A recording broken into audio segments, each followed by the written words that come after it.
Greetings everyone, boys and girls. So this is my first YouTube video. Never done any sort of gun review before. I picked up this WBP Lynx back in December. I got it from Arms of America. This is the WBP Lynx Tactical. There's two different models, the WBP Lynx Tactical and the Classic. There's two main differences. I won't bore y'all with all the specs.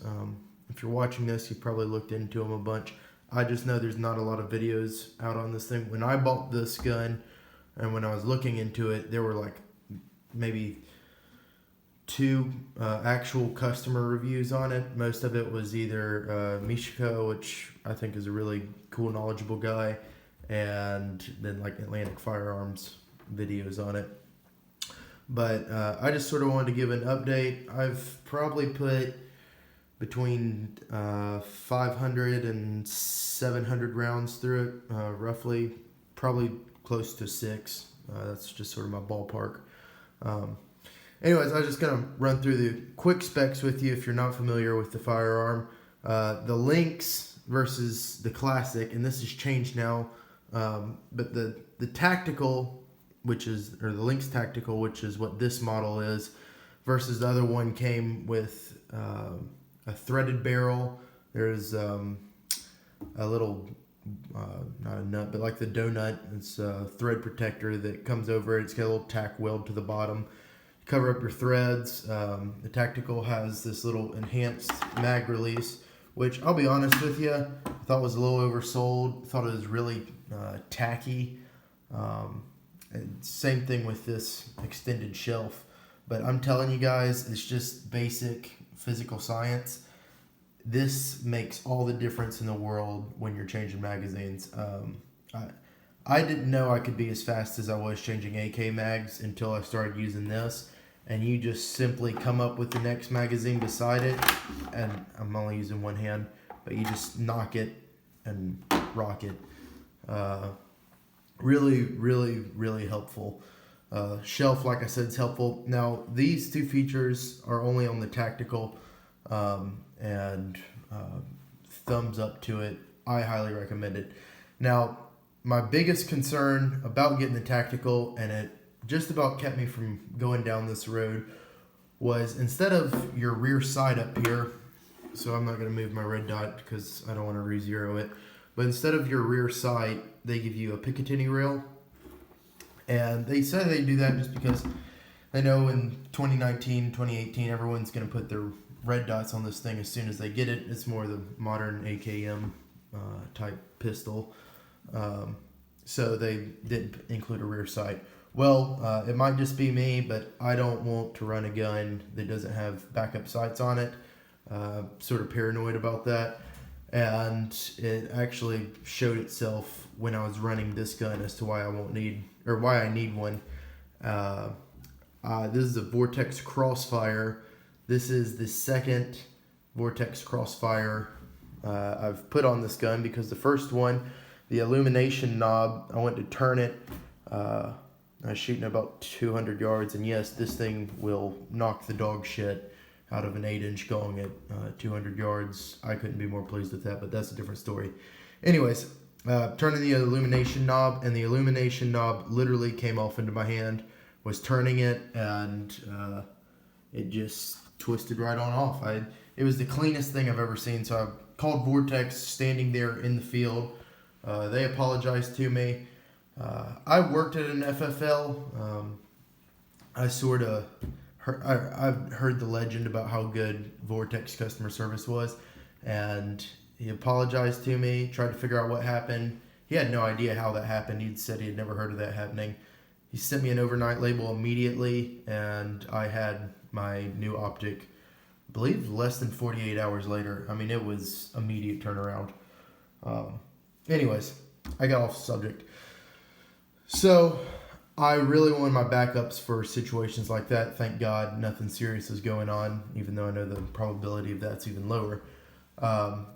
So the Classic version comes with your rear sight, and then to compensate for, I guess, this lack of Picatinny, it also has a scope mounting rail right there, side rail, whatever the official name for it is. And then you can have your mount up here, like an RS regulator, something like that. But to me, that's just money, money, money. I'm a college student. I don't have that much money. But I couldn't get over not having a rear sight. So I called Arms of America. Really, really awesome guys. Great to deal with. Told them about my concern. They said that they've gotten a million calls about that and they understand. They've talked to WBP, and WBP has full plans of going forward with different additions for this gun, such as they are importing, according to the guys at Arms of America, as of this week I'm posting it, which is last week of January 2019, they're importing a dust cover that has a Krinkov style notch, some sort of sight, dust cover sight like a Krinkov, that will perfectly co-witness through the Picatinny and with your front sight. And when he told me that, I said, bingo, that's it. I want the tactical model. You know, mount my optic right here, and we'll have my little iron sight back here, and that should all witness just fine. So I went forward with this. I was really happy with it. Took it out shooting, like I said. This was my first barreled firearm that was less than 16 inches. Pistol, yeah, you get what I'm saying.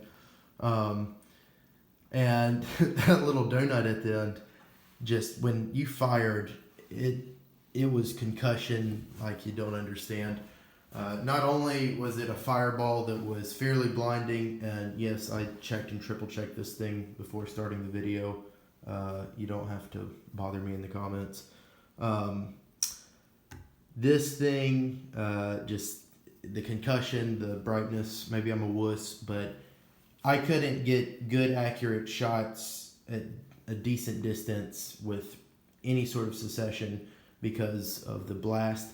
So I got this Primary Weapon Systems FSC 47, it's like flash suppressing compensator 47, slapped on this thing, and it makes all the difference in the world.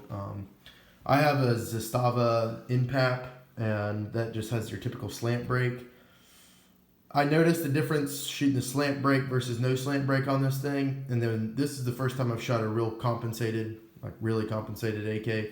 I've shot some flash suppressors that had minimal compensation, and I'm telling you, it makes all the difference in the world. This thing is already way softer shooting than I thought it'd be for its size, and that just, it knocks it out of the park. So that's really the biggest differences. I have this SB Tactical brace on here for shootability. I mean, I think everyone who buys this pistol will be getting an SB Tactical brace of some sort. I have one big complaint with SB Tactical. I guess I get why, because it's more money in the end. But like the SBA3 has it, and I guess that's a newer brace, but come out with a better system. So we've got a sling hook right here, and we don't have anything in the rear to hang a sling from. Well, if you're going to brace this thing, then your SB Tactical brace goes between your pistol grip and your receiver, and most the mods you can get for AK pistol to add a pistol loop, or not pistol loop, sling loop, I'm losing my words, or like a QD, something like that, is an attachment that goes between your pistol grip and the receiver. Well, I didn't want to add something else between the pistol grip and the receiver because I just didn't want it getting too thick. I didn't know how that would mess with things, so I didn't want to take that route. So I called SB Tactical. I said, there's got to be some sort of solution we can figure out for this. I'm not going to not have a sling for this thing because it's going to drive me absolutely insane, and I'm not ready to SBR it right now. So she told me about this thing called Phase 5 Weapons or Phase 5 Systems, something like that. And it's a brace stop, and all it is you've got a pistol tube, pistol stabilizing tube. They're not calling it a mil-spec buffer tube. It's just a pistol buffer tube underneath this thing that this rides on. So you pull the rubber part off, you've got your pistol buffer tube, and then you put on that phase 5 piece, and it stops this brace from coming down at whatever length you want, or at least that's what it's marketed for. But it also has a little QD slot that faces whichever way you put the stop on. So you have a QD slot in the back, and then you have this up front. So that thing on Optics Planet is $36, I believe it was, for a little piece of shit metal. And I argued with myself for literal days about ordering it just because I couldn't get over how much it cost. And I finally just said, you know what, you'll spend money on stupider stuff probably. So I went ahead and got it, and I ordered the sling I wanted. Both of those are in the mail right now. I got a blue Alpha Gear black multicam sling, and I got the hook in the front and then a QD swivel in the back so that I can click that on and hook up front. If y'all leave in the comments that y'all want to see pictures, or even if y'all just want updates, let me know.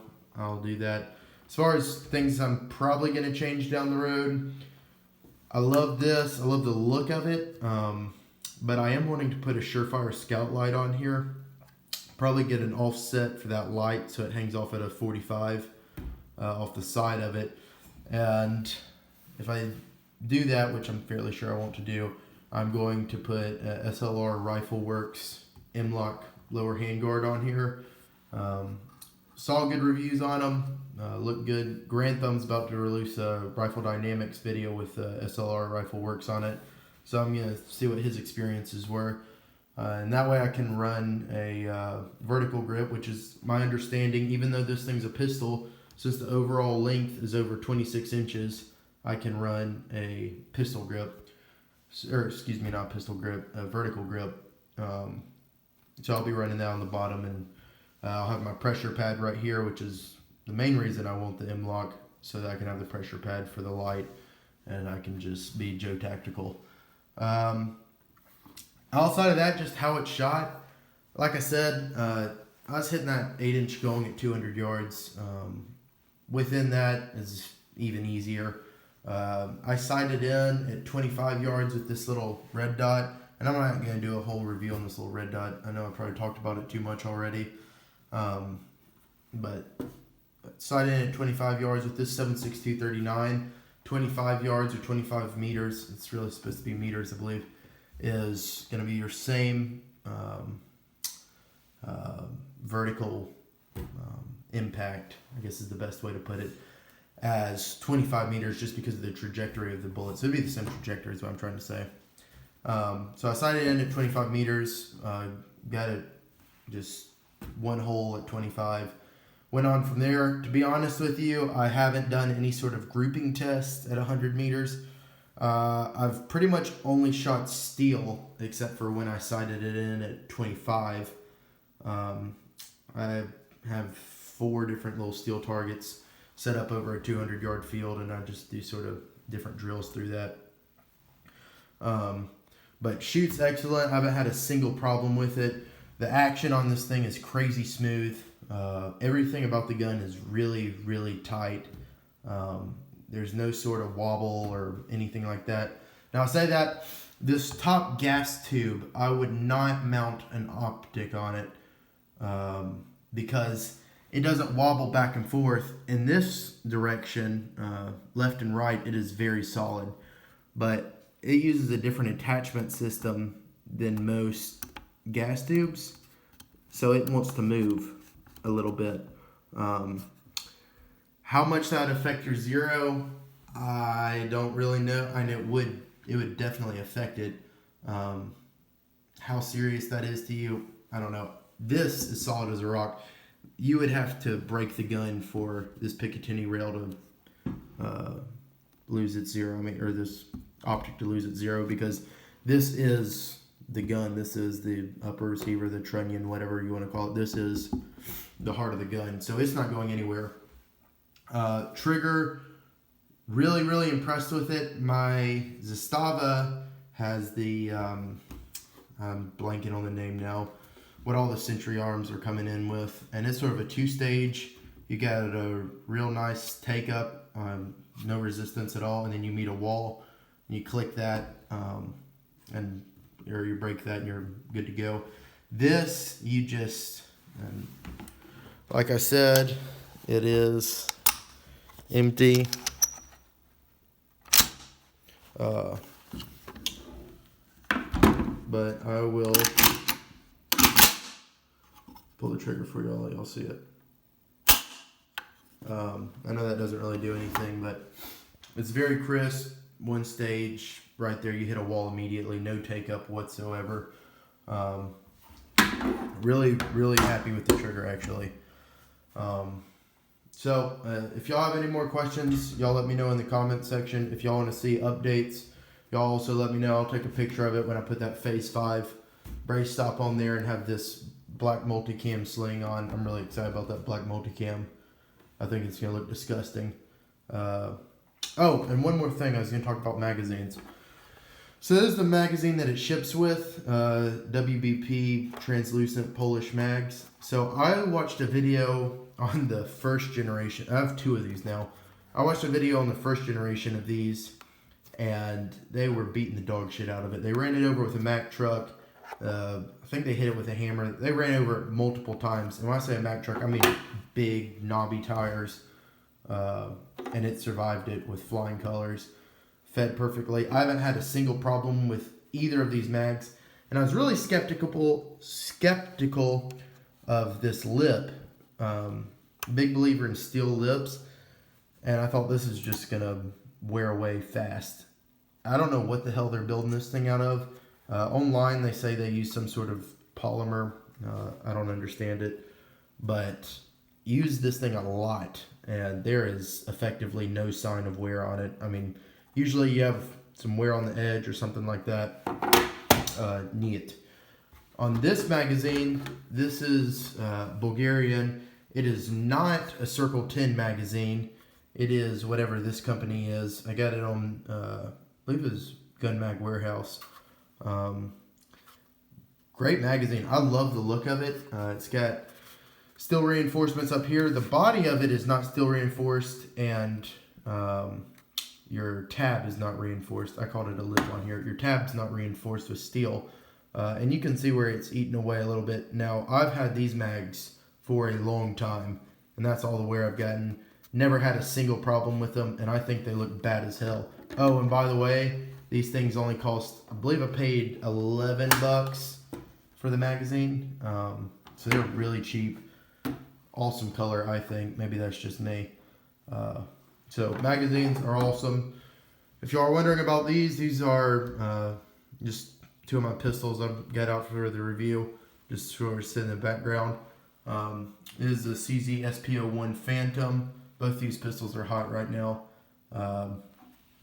That's loaded with 124 HSTs. And this is my Walther PPS M2. This is what I carry every day. It is loaded up with 124 HSTs. I've had this for over 2 years. Carried it almost every single day. If I'm not carrying that, it's because I have a bag with this in it. And so that is seen pretty much every day for the past 2 years and never had a single problem with it. Awesome pistols. Anyways, guys, I'm going to cut it off there. If y'all have any questions, sorry, my video's shitty. This is my first video. I'm making it on an iPhone, for God's sake. I'll make some follow-up videos. So, anyways, y'all be safe out there. Keep practicing your rights.